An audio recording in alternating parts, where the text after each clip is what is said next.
Welcome to our channel. Today we how to withdraw expense reimbursements and document accountable plans, detailed guide step by step clearly. To withdraw expense reimbursements, start by determining which expenses are eligible for reimbursement. Gather all relevant documentation, such as receipts and invoices. Ensure that your expenses comply with your company's reimbursement policy. Complete any required forms for submitting expense reimbursements.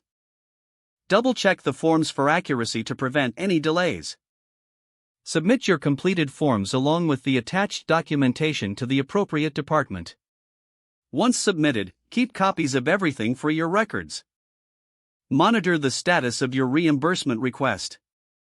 Now, let's discuss documenting accountable plans. Familiarize yourself with the IRS guidelines regarding accountable plans. An accountable plan must meet 3 criteria. Expenses must be business-related, substantiated with receipts, and any excess payment returned. Create a detailed policy outlining the accountable plan for your organization. Share this policy with all employees who will be submitting expenses. Instruct employees to record their expenses in a timely manner to maintain accurate records.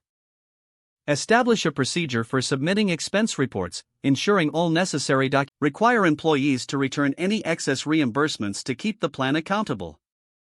Review and approve submitted expense reports promptly.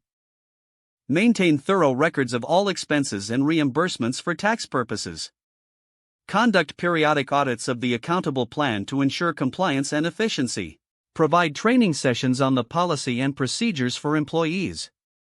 Regularly update the accountable plan as needed to reflect any changes in tax laws or company policy. By following these steps, organizations can effectively withdraw expense reimbursements and maintain proper documentation for accountable plan. If the page does not load, refresh the browser or try again in a private or incognito window.